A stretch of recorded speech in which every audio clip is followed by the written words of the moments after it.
m'entendez ou pas? Ouais, ça va? Yes. Ouais. Il va falloir parler fort. Ok, je remets mon timer à 0. Ok, donc je vais vous expliquer comment j'ai supprimé JavaScript de tout mon projet. Après, j'ai rajouté quelques petits trucs, mais comment j'ai fait pour faire ça et pourquoi je l'ai fait.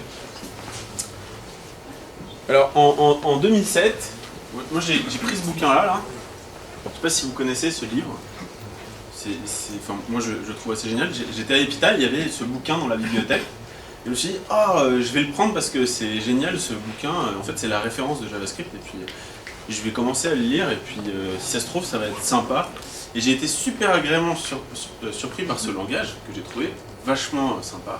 Contrairement à plein de gens de l'époque, tout le monde trouvait ça pourri. Moi, je trouvais ça génial. Et je me souviens qu'à l'époque, je m'étais dit, mais c'est révolutionnaire ce truc. Et on est obligé d'en faire, puisque c'est dans le browser. Donc en fait, on est obligé d'en faire. Il n'y a pas le choix, en fait. C'est le seul langage du navigateur. Donc il va bien falloir s'y mettre. Donc à l'époque, je m'y suis mis et j'ai vraiment appris le truc. Et moi, j'ai vraiment du mal quand j'arrive. Je sais qu'il y a des gens, ils arrivent, quand ils connaissent pas quelque chose, à faire des petits trucs qui marchotent. Moi, je n'y arrive pas. C'est-à-dire, copier-coller du code qui marche à peu près, je sais pas faire, j'arrive pas. Faut que je comprenne tout. Donc les scopes, les machins, sinon je peux rien faire. J'arrive à rien. Parce que je me décourage très vite quand je comprends pas et donc c'est pas la peine, quoi. Et en fait, à l'époque, en 2007, j'ai lu ce bouquin et je me suis dit c'est trop bien, le langage à base de prototypes et tout, c'est révolutionnaire, c'est génial, c'est un superbe langage, j'adore. Et j'ai bossé à l'époque, je bossais pour une agence de com qui s'appelait Digitas. Et j'ai travaillé sur un projet Full.js en client à l'époque. À l'époque, on n'avait rien pour faire du client, vraiment pas beaucoup. Donc on devait tout faire à la main. Et donc à l'époque, j'ai développé un module de personnalisation de timbre-poste pour la Poste, un gros client. Et le but c'était on pouvait uploader des images, placer des pictogrammes sur les images, les déplacer, il y avait une gestion d'historique, il y avait tous ces trucs-là. Donc ça c'était du full client. Et à l'époque, il n'y avait rien. Donc il n'y avait même pas un prototype Scriptaculous, c'était même pas encore vraiment à la mode. Donc c'était avant ça. Il y avait un truc qui s'appelait UI-Ext, qui ensuite s'est transformé en Ext.js, qui ensuite s'est transformé en Sencha. Bon. Et maintenant, c'est dead. Je sais pas si les gens connaissent Sencha ou pas. En fait, du jour où ils ont commencé un Dwayne something pourri, je l'ai jeté à la poubelle très vite. Mais en fait, ça marche encore et il y a des gens qui utilisent ça pour faire des applis mobiles. Donc quand je dis c'est dead, c'est que c'est plus hip et en fait et quand c'est plus hip en JavaScript, c'est mort. Bon. Bref. Comment?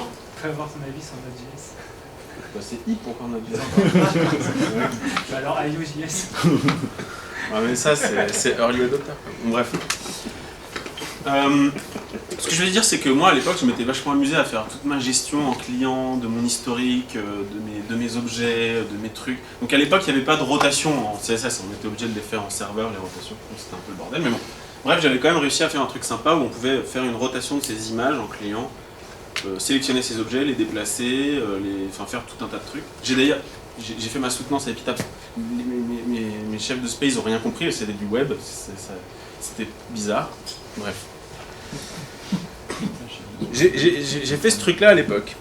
Et puis ensuite, il y a eu Prototype, Scriptaculous, NoTools, ensuite Sencha, ensuite tout un tas d'autres trucs en fait. Je sais même plus, il y a eu 1 milliard de frameworks JavaScript. Et il y a eu jQuery. Et alors moi je me souviens très bien à la conf... indienne. À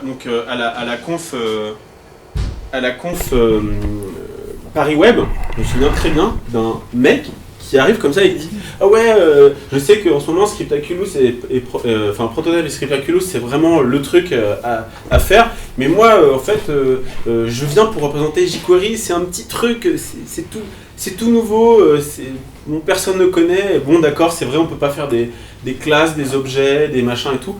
Mais par contre, c'est vachement bien. Et là, tout le monde rigolait. Il peut pas faire d'objet, il peut pas faire de classe, il peut pas faire d'itérateur, il peut pas faire des trucs comme ça. Donc ça marchera jamais, quoi. Donc, bref, maintenant jQuery, ça a pris l'ampleur que ça a pris.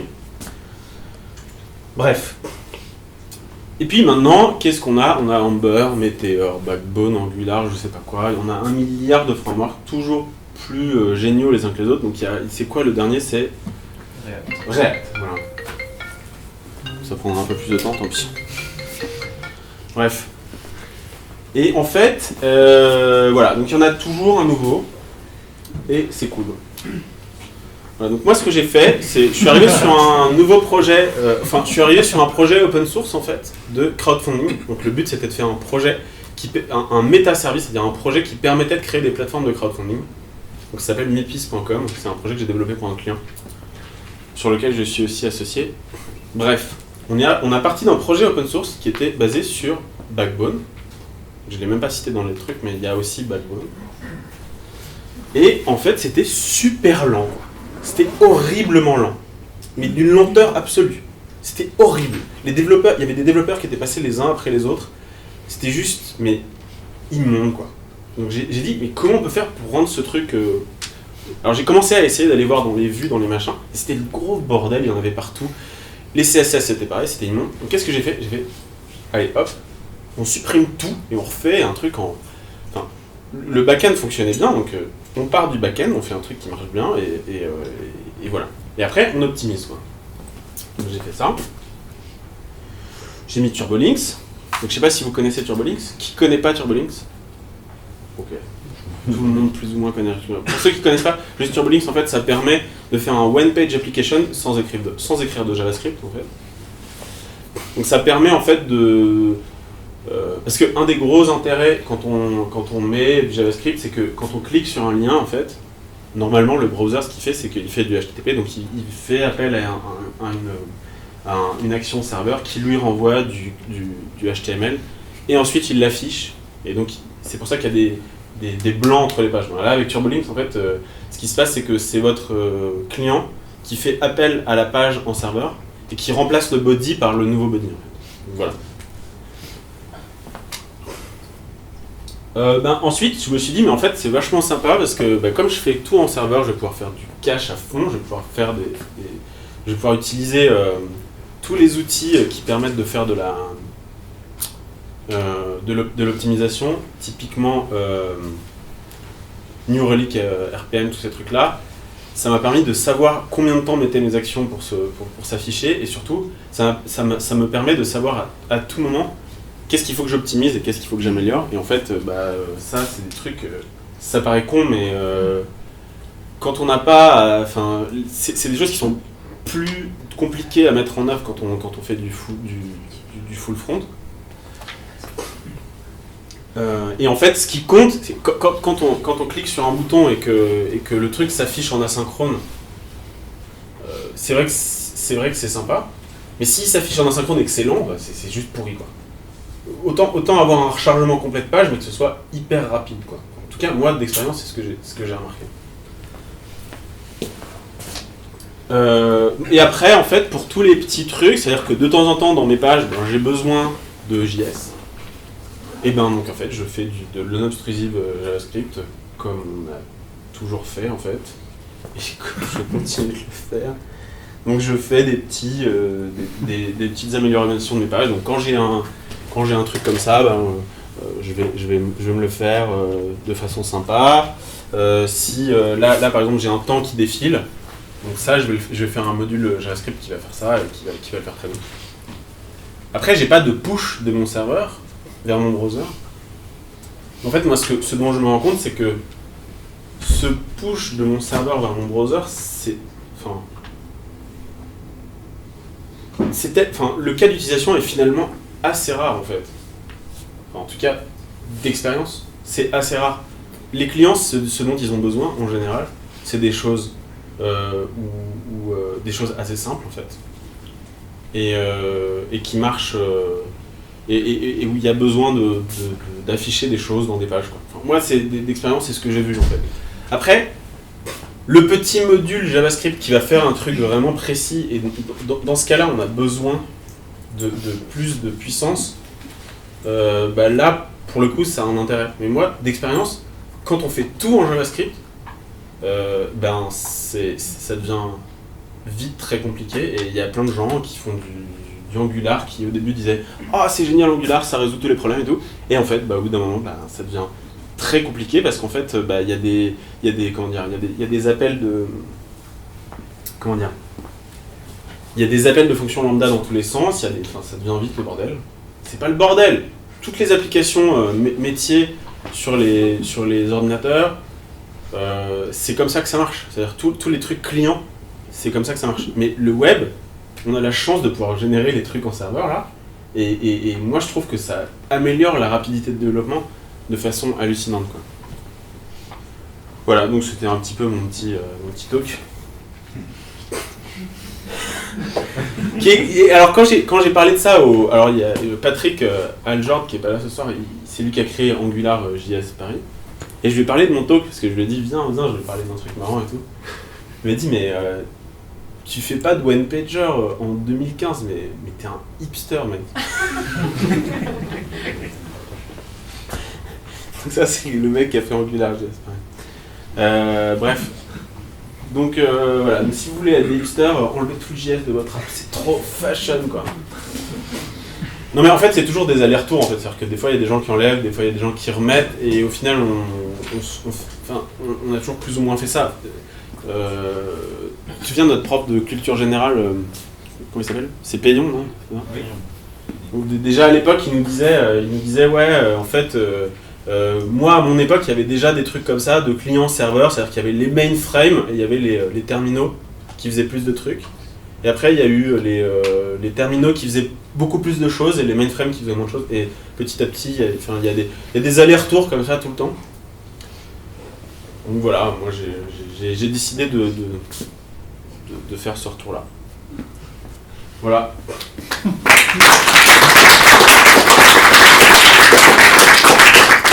Juste une question, juste des questions, vous avez des questions ? Personne n'a de questions. Si, vas-y. Moi, c'était juste une remarque. J'ai plus les articles en tête, mais certains grands sites en fait sont revenus à la génération de contenu côté serveur. Ouais. Parce qu'ils se sont aperçus que c'était plus rapide de générer côté serveur certaines pages et de les envoyer au client plutôt que le client les génère. Voilà. Bah oui. C'est ça, c'est ce que j'ai fait. Mais c'est ce que certains gros sites ont fait aussi. Bah Basecamp c'est comme ça en fait. Basecamp, il a décidé de faire ça, le créateur de Rails. Il génère ses trucs en serveur, comme ça comme c'est... En fait, générer une page, c'est très simple en fait. Tu sais le temps que ça prend, tu sais ce qu'il faut que tu optimises en fait. Tu vas voir tes requêtes, tu dis vas-y, je sais exactement ce que je veux optimiser en fait. C'est super simple à optimiser. Alors que quand tu es dans une appli client, tu as les memory leaks, tu as les machins, et puis au bout d'un moment, tu es là, tu fais « Ah, mais ça marche pas, je comprends pas. » Et puis alors là, tu te dis « Bah ouais. » Et t'es dans la merde. Enfin, je trouve que t'es bien dans la merde, quoi. Alors que quand t'as tes trucs serveurs, bon bah voilà, alors après il faut bien optimiser ses requêtes et tout, faire ses trucs proprement, mettre du cache pour mais c'est tellement plus facile, quoi. Moi je trouve que ça va... Enfin, c'est instant, quoi. Tu prends ton URI leak, tu vas voir ton action qui rame, tu dis vas-y, ça je vais l'optimiser, ok, tu vas dans le code, bon, il y a des lignes de code, ok, bon, ça c'est un peu lent, on rajoute des index, hop, tac tac, on met un peu de cache et puis ça roule, quoi. Et la plupart du temps, on n'a pas besoin de toute cette complexité, en fait. Pour faire des listes de pages, avec des listes d'éléments sur une page, moi je vois pas l'intérêt, quoi. Ouais.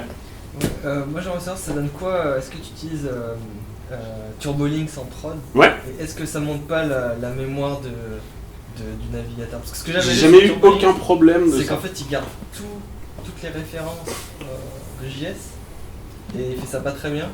Et du coup ça peut te niquer la mémoire. Enfin le peu d'articles que j'avais lu sur Turbolinks ça m'a complètement découragé. Ah ouais? Moi j'ai eu aucun problème sur Turbolinks. Et alors c'est très marrant parce que toutes les semaines, enfin tous les mois, j'appelle mon client, je lui dis bon alors au niveau des perfs ça va, il y a des problèmes et tout. Il me dit, je sais pas, j'ai eu aucun retour. Et les seuls retours qu'on a à chaque fois c'est toujours des trucs de serveur.